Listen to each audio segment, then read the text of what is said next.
Bear with. Hello, Karen. Welcome to Your Story.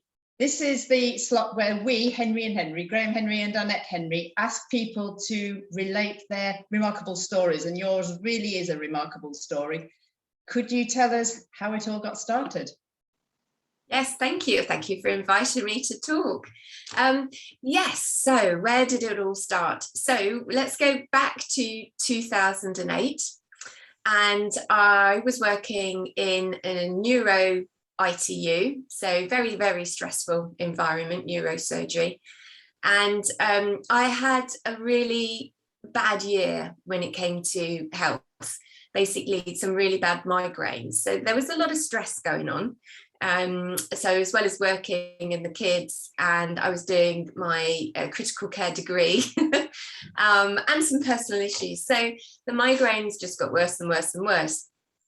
And so I thought, this is crazy, can't carry on just taking painkillers for this, do something about it. And so went through process of elimination. Was it my glasses? Was it this? Was it that? And didn't really get anywhere, wasn't a lot of support. But I was also a yo-yo dieter at the time. So I was always, my weight was always fluctuating. And I did a, do you remember Carol Vorderman's detox diet? Yeah.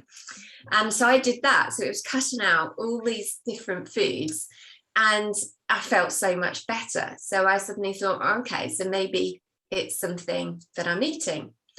And did a bit more research, did food intolerance tests.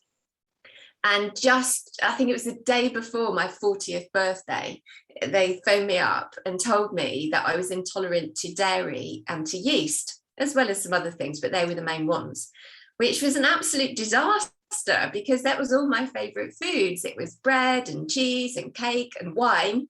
You know, it was just like, oh my God, what am I going to do? So, but the headaches were so bad. And obviously I did just, you know, knowing what happens when you take painkillers, particularly things like ibuprofen long term, didn't want to go there. So I very reluctantly and quite in quite a few tantrums, I cut those foods out. And I started to feel better. So I started looking into this a little bit more. And interestingly, at the time, I'd gone vegetarian because my daughter had gone to guide. Somebody told them the marshmallows that they were toasting had animal bones in them. And she came home and said that she was vegetarian. So, and my daughter's a very single-minded person. So I'd gone vegetarian, but we were eating a lot of corn, you know, because it was easy, because it was a good substitute, because otherwise you end up cooking so many different meals.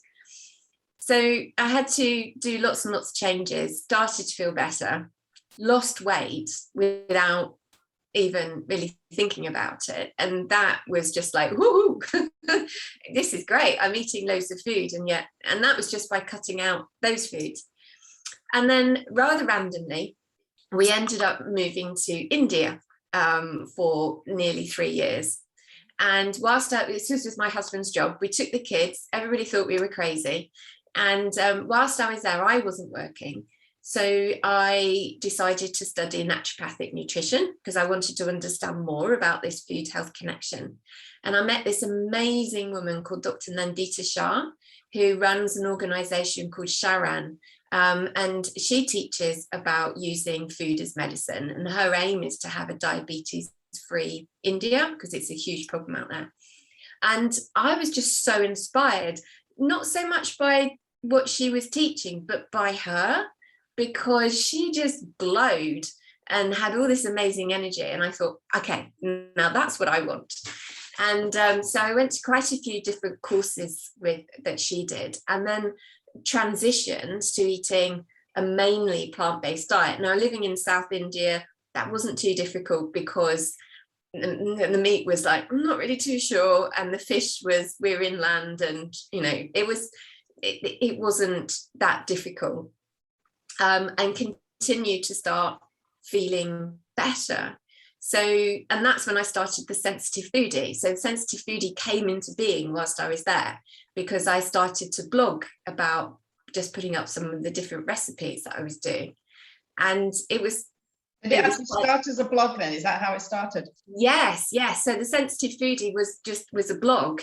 I had no idea what I was doing technical wise. I just thought, oh, okay, let's start blogging.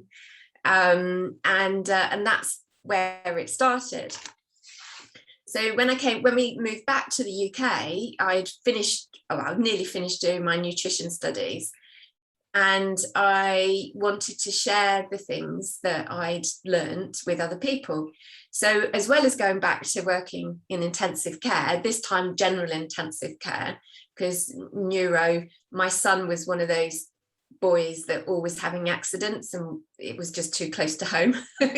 So went to working in general ITU, and I set up the Sensitive Foodie Kitchen, which essentially was my kitchen, and I'd have people round and I'd teach them, I'd show them how to make this food, and blogging, and it kind of all grew from there.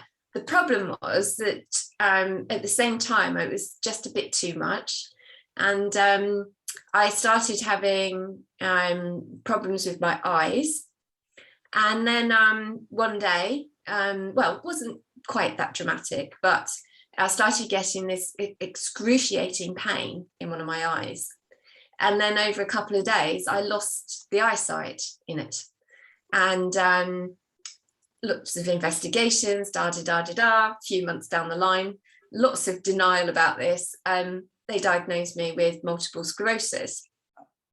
I had noticed a few other things, but I'm very good at ignoring my health and just focusing on everybody else's. Typical nurse.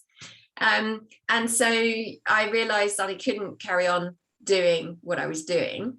And intensive care obviously wasn't for me. I couldn't do 12, 13-hour shifts, and just the stress and everything.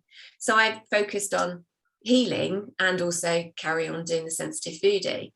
And one of the things that I noticed whilst working in ITU was just how miserable people with chronic health problems end up, because their lives are so limited. So we'd have patients come in with polypharmacy, so they're taking so many different medications with not really that much idea as to why. And their lives were so limited, and never really kind of seemed to have taken much action to do something about it, or they didn't know how to do something about it. So when I became a patient, I decided that definitely wasn't going to be me. Apart from anything else, nurses, anybody medical, the worst patients, because we always know best. And so I it just kind of gave me this real purpose. No big thing. I mean that you healthy before you, if you're empowered and you make some really positive life choices, then as long as you're doing your best, then all is well. And that's basically, so sensitive foodie is kind of it sort of grown from there, so that now Karen, I don't know. We've lost the transmission for some reason. I don't know whether you can hear us at your end.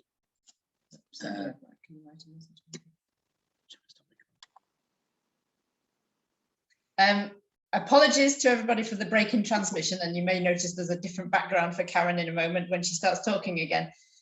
You'd got to the part where you were talking about patients that you'd seen who were on multiple medications, and that you didn't want to be in that situation. Could you perhaps take it from there? Yes, sorry about that. The joys of technology. I've now ended up in the spare room.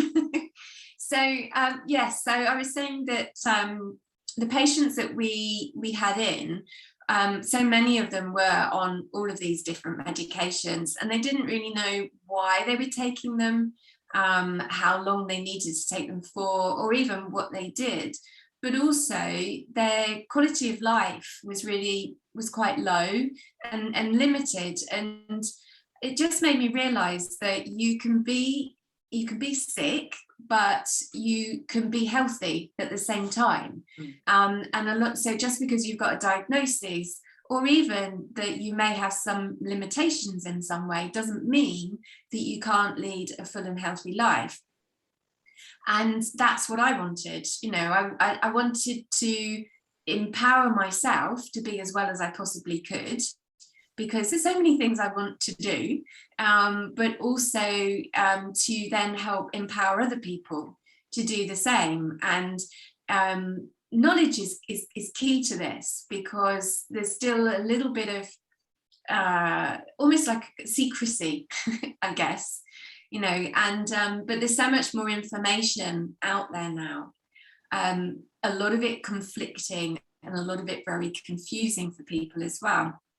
But from my experience, my own personal experience, from what I've learned, both from the medical background, but also from the nutrition studies, is just the amazing beneficial healing powers of a whole food plant-based diet. And so that's now, what I do and what I teach others. So when you were in the environment of the intensive care hospital that you were working in, how did you communicate your passion to others? And also, how did it sit with your colleagues?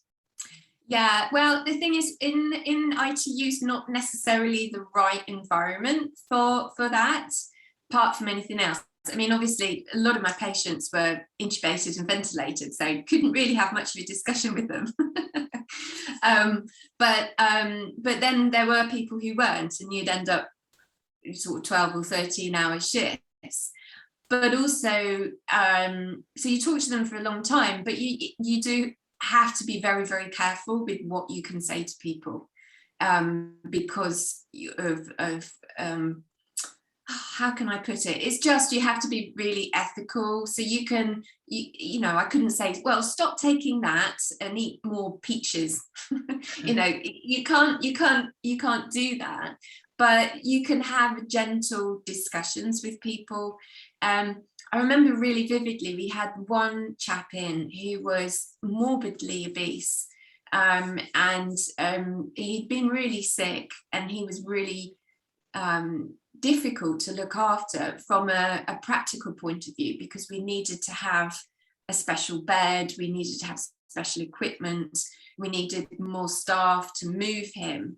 So it was challenging, and in the process of him being really poorly, he lost a lot of weight, and he was with us quite a long time, and we had a really long conversation with him one day, just because he realized that it was all, because he'd been so big, and he realized that he needed to change some things in his life, because he didn't want to go back to where he was. He wanted to carry on going forward. And so when you've got that situation, you can have a conversation with people about the things that they can do with regards to promoting whole food plant-based in that scenario. Again, I found I had to be quite careful about it.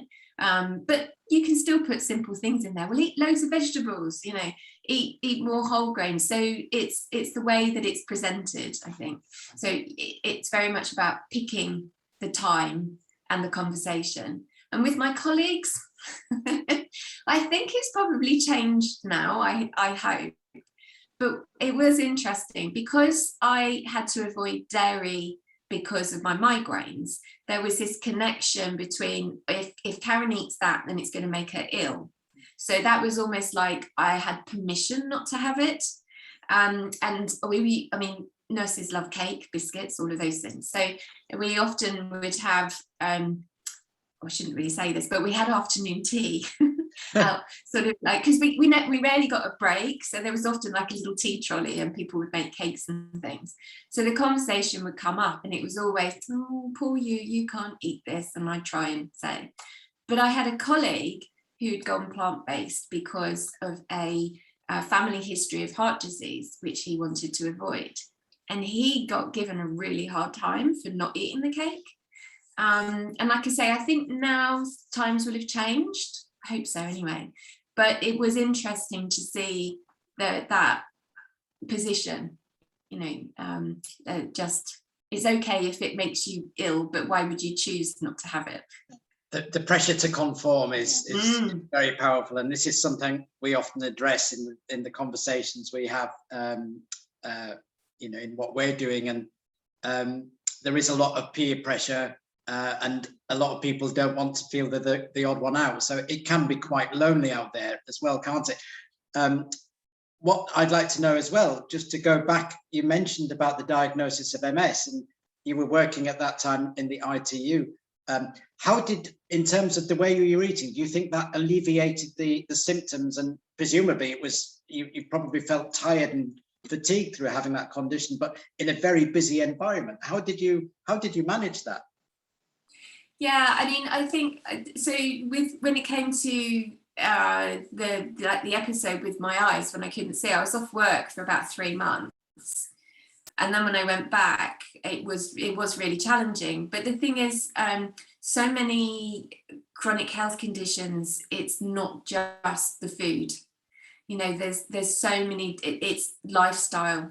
So when you're a sensitive person, which I am quite sensitive to things, just the emotional stress of it, the environment that you're working with, all of those things, they have an impact. You add that on to whatever's going on at home, lack of opportunity to exercise, stress, all of those things. So there's many influencing factors. And when I look back, the issue with my eyes, the pain in my eyes to start with, was a very familiar pain.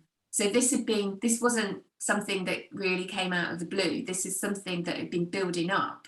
So whilst I don't know for sure, probably all those migraines that I'd had back in 2008 were a warning sign.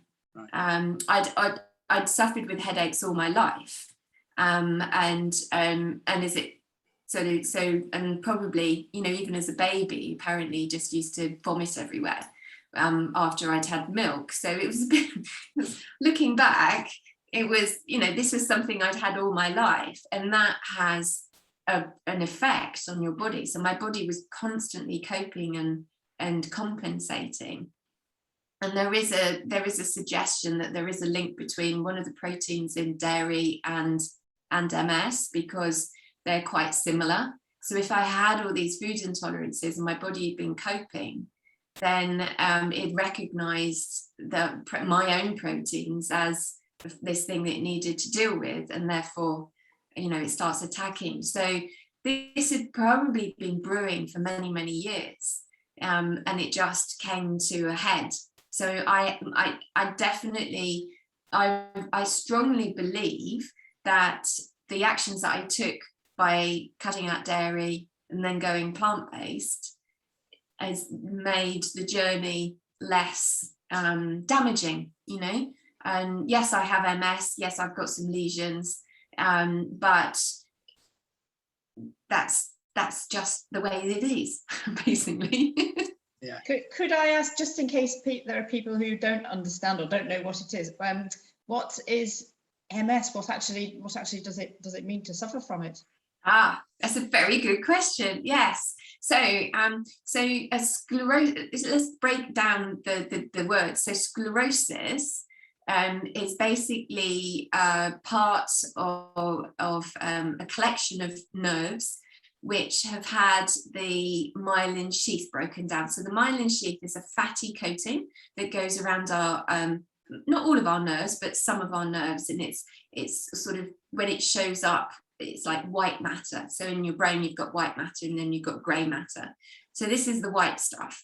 And what this coating does is it enables the nerve impulses to travel really quickly, because when you've stuck your hands in the fire, you haven't got time for it to go, oh yeah, that's hurting a bit, I need to take it out. You need that message to go really quickly, so that you take your hand out of the fire and then you don't hurt yourself. So the myelin enables the nerve impulses to basically jump, and so the messages get through quickly. So what happens when the myelin sheath starts getting broken down is that those messages travel, but they go much slower. So, and it shows up on an MRI scan as like a cloudy area almost. So it shows up. And so, and that little area then is known as a sclerosis. And then multiple, obviously, is the fact that you've got more than one of them. So, and it affects different people in different ways.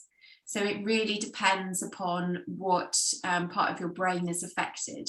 So for me, my optic nerve, which is obviously a major nerve, that's damaged, and it still causes me problems, but not too bad. So I get blurry sight, particularly if I look at bright lights, or I'm tired, or I look at the screen too much. But other people might get it for the messaging areas that go to tell them to do something else. So for example, it affects the spine as well as the brain. So the most common thing, like if you see a drama program and character appears with a stick, we sit there, oh, bet you they've got MS, because that's what people think MS is, that you need a stick. and some people do, but that could be lesions in your brain, which is stopping the impulses getting down into your foot, so you get difficulties with walking, you get spasms.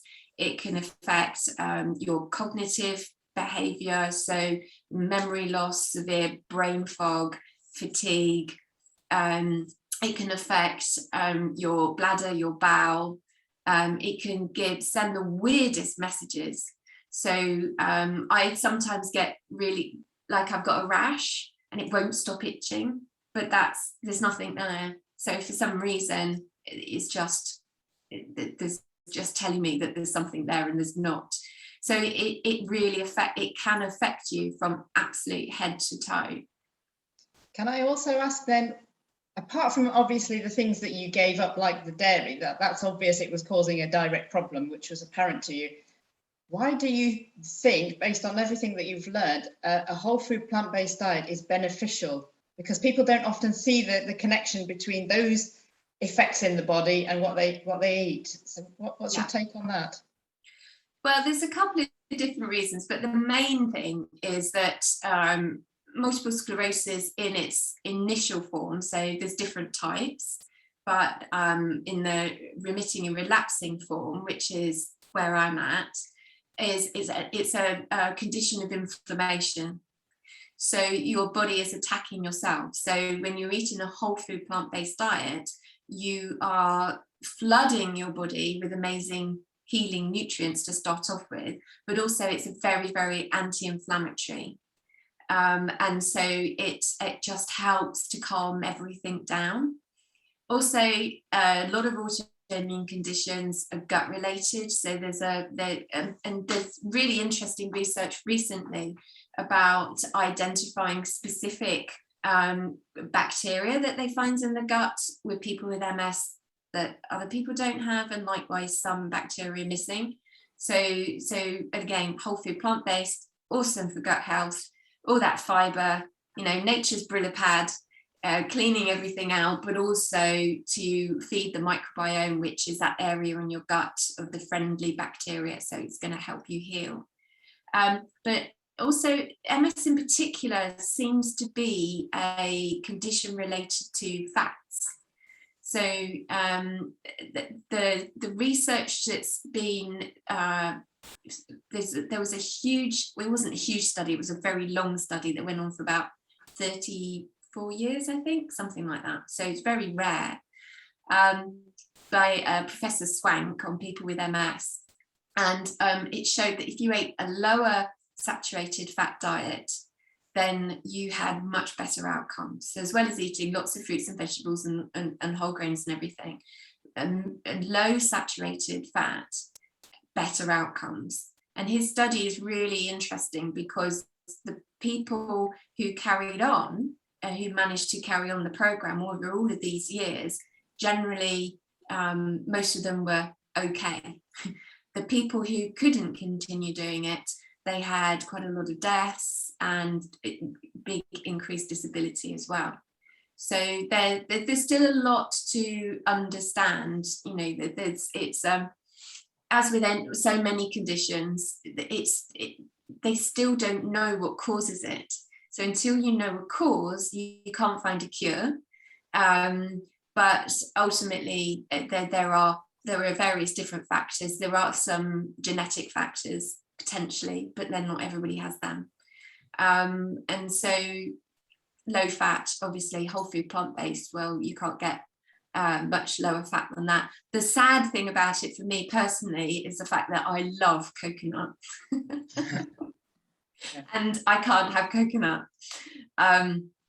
And so when some people go onto this way of eating from like a normal Western diet, it can be, I miss my chips, I miss my Kentucky Fried Chicken, whatever it is. I'm like, I miss my coconut. So, but you know, it's worth it. So one of the things there was about what you miss, but what is it that you get in place of that? Because there are so many positives about a whole food plant-based way of eating, and I know you really wax lyrical about it. What would you say to others that you're getting if you change your way of eating to whole food plant-based? You get, well, first of all, you get amazing flavors and textures, and just eating just absolutely delicious food. And you don't know how things can taste until those changes have happened. You know, you just don't know, like you don't know how good you can feel until you've changed to feeling good. And then you might fall off the wagon, eat something and think, oh, that's how I used to feel all the time. So it's the same with your taste buds. If I eat something now that's, sometimes I end up, you know, you're in a situation and you might have something that you don't want to, and I'm like, my tongue's like, oh, why did I eat that? You know, so you just feel great, essentially. And it's also this journey of exploration, because at first it can seem really difficult, and people say to me, well, I don't know what to eat. I'm like, well, think about what you'd eat normally. And hopefully, a lot of that is already plant-based. So it's not that big a change. It's just your mindset's changing. And, you know, suddenly there's this whole area of variety and colours and all sorts of things. And the flavours is the key. I mean, who knew eating great food could do so much? And we know this features a lot in the work you're now doing. Can you talk to us a little bit about that? Because obviously that's a completely new departure from being working in intensive care to what you're doing now. And also, have there been any other knock-on effects of the change in your health and diet, for example, with your family? Yes. Well, yes, my family came along for the ride. So what was interesting was one of the challenges, one of the obstacles that a lot of people say that they have is, well, I can eat it, but my family won't. And that is a problem. So, but when you make changes, they see those changes.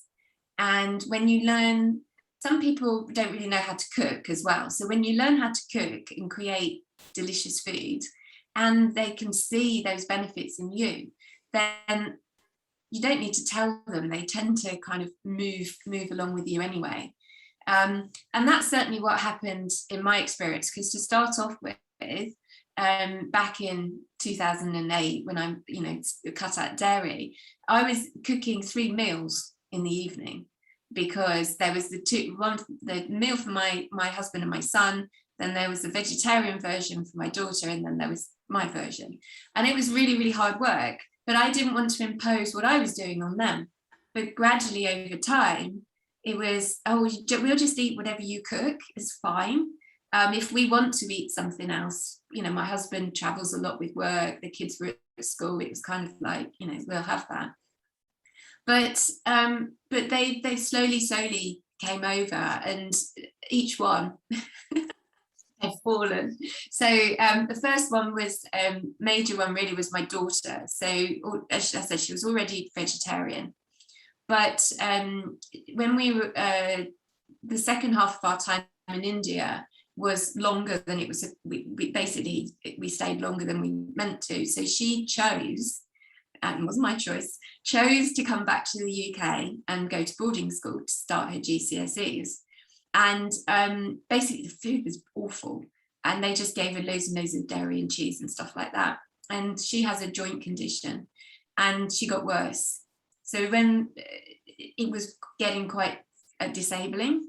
So when we go back from India, my first aim was to help her be better. So I suggested she ate whatever I gave her for a month. So no cheese, no nothing. See how she felt, see if it made it better. And she did. And by the end of the month, she said, oh yes, I am beginning to feel better, but I want to eat cheese. Okay. So she tried 3 separate times to eat cheese, and every time it made her sick, literally. So she was just like, oh, okay, well, that's obviously not meant to be. So she, from that point, went plant-based. And then over the next 6 months, her whole body changed completely, body shape, and her joints improved. We did get her diagnosed in between times. She had some physio and things like that. And she suddenly went from this girl who was really self-conscious and not sporty at all. And then she went to sixth form and she started playing frisbee, ultimate frisbee, to the point when she started running. And then when she went to university, she started rowing, which I was just like, really? Because that's not good for dodgy joints. But she rowed for 3 years at Cambridge. Proud mother. And carried on. So she's just become transformed for something she shouldn't be able to do, and that's great. And she still eats this way. She went through that whole thing at sixth form because she was different to her friends, but she wanted to stick with it because she didn't want to have the problems. So she became known as the person who always had snacks in her bag, because the food at sixth form again wasn't really that much, but she always had a bag of snacks. So it became the standing joke if anybody came hungry, oh, can we see what's in Vicky's bag? But so it was just, she transformed. Then my husband came on board. He travels, or did travel with work. Obviously now traveling is not so much, and kind of expanded quite a bit on the weight side of things. And then he'd spent some time, he had ended up in Mexico for a month and came back and felt really, really sick.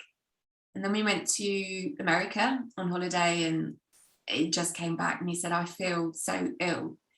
So again, decided to go plant-based for a month, and got really strict about it, even to the point where he was checking if his beer was vegan. And never went back, basically. So he's lost weight, felt better, suddenly thought, oh, I don't really feel the need. Traveling was always a bit of a challenge, but not. Then the last one to fall was my son. And again, at home, ate whatever, could see the changes, but didn't want to be different. So he was the one that he was the cool kid. He needed to be in with everybody. So he'd go, oh, we went for a kebab. And I was like, He said, oh, no, mum, I had a chicken kebab and it had lots of vegetables in it. So he knew, but didn't want to. And then eventually when he left home, and he went to college, he realized how expensive eating meat was. He never really thought about the price of things before, and then realized that he could shop for a week in Aldi with beans and tinned tomatoes and make chili, because I taught him to cook, and have cider money left over. So now he's completely vegan, hasn't changed at all, ran his first marathon a few weeks ago. So I've got one now doing half Ironman competitions, the other one is running marathons. And, so it took time, but I believe by being, if you are the role model and you don't lecture, you just encourage, you show, if you live it, if you're authentic, then people come with you. And it's the same with the sensitive foodie. That's why I'm really honest about my health challenges, because it's not fake. This is real, you know, and it works, which is great. I think that's really true what you just said about being authentic. And I think that as we've got to know you, Karen, that what we see is someone who's extremely sincere, believable, and has a passion for what she does. And that really shines through. And I think that the journey that you're on and the message you're sharing is so important and so inspiring. How can people find out about you? Well, they can come and have a look at my website. So my website is the Sensitive Foodie Kitchen. And on there, there's links to, I've got a free downloadable book. It's called Camper Van Cookbook, but it's basically one pot cooking. Don't have to do it in a camper van. But also links to my book as well. So I've written a book about my story, but also the food health connection. And then there's like over 100 recipes, easy recipes. Because that's the other thing I haven't mentioned actually, is sometimes the people get really overwhelmed by recipes because they're complicated and they take time, and because they've been written by a chef. And I love chefs, you know, brilliant. They know so much more than me. I failed cooking at school. I would just, basically they said I made a mess and I didn't follow the rules. And they said, just don't bother. And that's exactly what I do now. But this normal cooking, you know, it's not highfalutin, fancy, expensive ingredients. This is just a home cook. This is how you do it. But on there as well, there's my blog, which has got loads of recipes on there as well. But I also, my husband always says you do too many things. So I've got my nutrition clinic and I've got courses and workshops and all sorts of things. So you can find me on there, but also on Instagram as well. So on Instagram, I'm the.sensitive.foodie, and Facebook as well. And it's the Sensitive Foodie. So I'm around. Excellent. Well, it's been really, I found that incredibly interesting and really informative. And we hope to talk to you again before too long, because I think that's a story that really must be heard. So thank you so very much for talking to us today, Karen. Thank you very much, Karen. Wonderful to hear your story, and thank you again.